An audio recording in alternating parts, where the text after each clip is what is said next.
ये क्या जगत है। भक्ति के लिए लाख बंदिशें होती है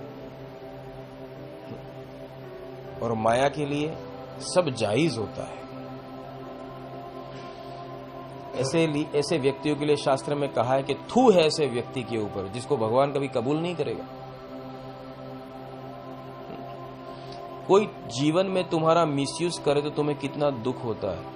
किसी दोस्त ने तुमसे बोला तू तो मेरा भाई है, तू तो मेरा भाई है, तुम भाई भाई करके तुमसे दोस्ती बनाई और अपनापन जता कर फिर तुमसे उधार पैसे मांग लूट कर फिर गायब हो गया, तो तुम्हें क्या लगेगा, कितना दुख होगा। वहां दुख पैसों का नहीं था, रिश्तों का था। धोखा दिया।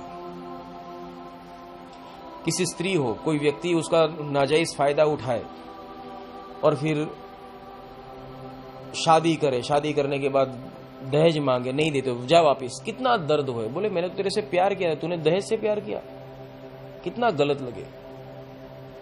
ऐसा ईश्वर को गलत लगता है कि तुम मेरे दरवाजे पे सिर्फ माया के लिए आते हो, मेरे पास 10 मिनट तो बैठते ही नहीं हो। कभी मुझे ढूंढने की कोशिश की, कभी मेरा हाल पूछने की कोशिश की, कभी पूछा तो सही कि मैं इस जगत में किसके साथ रहता हूं, कैसा हूं, कहां हूं, क्या कर रहा हूं। तुमको मेरे में कोई इंटरेस्ट ही नहीं है। सिर्फ अपनी दुनिया से तुम बाहर नहीं आते, बस मेरे पास आते हो तो बस अपनी कंप्लेंट्स लेकर, जैसे कंप्लेन बॉक्स हूं मैं। मेरी तकलीफ हटाओ, मेरी तकलीफ हटाओ, मेरी तकलीफ हटाओ। याद करो जब तुम्हारी पहली तकलीफ हटाई थी उसके बाद तुम क्यों नहीं आए? तुमने मेरे से रिश्ता क्यों नहीं जोड़ा? तुमने रिश्ता क्यों नहीं बढ़ाया? अगर तुम्हारा काम नहीं हो रहा था तो मैंने तुम्हारे काम तो किए। उसके बाद में तुम गायब हो चुके, तुम स्वार्थी हो चुके और तुम मुड़कर भी नहीं देख रहे थे मेरे सामने। मैंने तो कई बार तुमको बुलाया, तुम आए नहीं आए। अब वापिस तकलीफ आई तो मैं तुम्हें याद आया, फिर भी उसका नाम करुणाकर है, माफ कर देता है, तुमको शिफा देता है, तुम्हारा काम करता है। उसके बाद वापिस तुम गायब, मतलब तुमने ठेका लेके रखा है कि भगवान का नाजायज फायदा उठाना। इसीलिए वो फिर नहीं सुनता है। उसको भी तो दिल है, उसको भी तो दर्द होता है। लोग कहते हैं भगवान को दर्द नहीं होता, ऐसा नहीं होता। अगर तुमको होता है तो उसको भी दर्द होता है, क्योंकि तुम उसकी प्रतिकृति हो। पिंडे सो ब्रह्मांडे, तो ऐसा तुमने कैसे सोच लिया? क्यों? तुम दर्द देते हो, ये तुम जानते हो, उससे नजरअंदाज तुम्हें करना है, इसलिए तुम कह देते हो कि ईश्वर को दर्द नहीं होता, वरना वो तुम भी जानते हो कि उसको दर्द होता है। ऐसे कैसे स्वार्थी बन चुके। इसलिए कहता हूं कि प्रार्थना करना, पर स्वार्थ भाव से नहीं, दिल से करना। तुम सिर्फ अपना स्वार्थ पूरा करने के लिए अगर दरबार तक जाते हो, भगवान तक जाते हो, तो ये गलत बात है। कभी उसके लिए जीने की कोशिश तो की, अपने घर में उसकी मूर्त तो बिठाए, पर तुम तो उसको कब एक अलमारी में बंद कर देते हो। मंदिर नहीं, एक सोफिस्टिकेटेड एक स्पिरिचुअल अलमारी है, बस खोला, अंदर देख लिया, बंद कर दिया, लॉक, बात खत्म। क्या तुमने भगवान को बना के रखा है?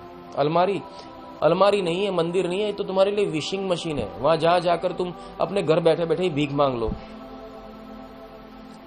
कभी कभी कुछ लोगों को विधि विधान में पंडित जी बोलते हैं कि भाई घर में नहीं, महादेव के मंदिर में जाकर पानी चढ़ाना। बोले हमारे घर में महादेव है, चलेगा? ले, तो महादेव तक जाने के लिए किस लिए बोला? भगवान, तुम महादेव जाओ ना जाओ उससे फर्क नहीं है, तुम्हारी नीति चेक करने के लिए बोला कि तू सचमुच में मंदिर तक जा सकता है तो भगवान ऊपर से नीचे तक आए। ये बात याद रखना, बस ये चेक करना था। भगवान भी चेक करना चाहते हैं, पंडित के जरिए बुलवा देते, भाई घर में नहीं चलेगा, मगर महादेव को पानी चढ़ाना है तो तुझे बाहर किसी मंदिर तक जाना पड़ेगा। बाहर गए मंदिर के आसपास, वो मंदिर को तो ताला लगा है, चलो आज नहीं चढ़ाते। ले, अगर रुपये मांगने गया होता तो 10 जगह पूछता ये कहां गया, उसका कोई नंबर तो दो। कितना स्वार्थी मनुष्य है। भगवान ईश्वर चैतन्य है, कण कण में है, पर वो तेरी वृत्तियों को चेक कर रहे हैं, क्योंकि एकाकार होने से पहले वृत्तियां तो शुद्ध होनी ही चाहिए। और वो तेरा कार्य किस लिए करे? प्रभु जानते हो तुम्हारा कार्य क्यों करना चाहते हैं? कि तुम्हें तकलीफ से उठा ले, कि शायद तुझे मोहब्बत हो जाए, तुझे तकलीफ से खींच के निकाले। भले तू दलदल में, गंदे दलदल में पड़ा है तो वो भी गंदे दलदल में उतरने के लिए तैयार है, कि शायद तू उसके साथ चलने के लिए तैयार हो जाए। बाप बेटे को कर्जे से निकालना चाहते, जानते हो क्यों? बेटा जुआ खेलता है, सट्टा खेलता है, पैसा लगाता है, कर्जे में डूब गया, टूट गया वो। उसको देखकर पिता कहने लगे कोई बात नहीं, मैं तुझे दलदल से निकालूंगा। परिभाषा क्या रही?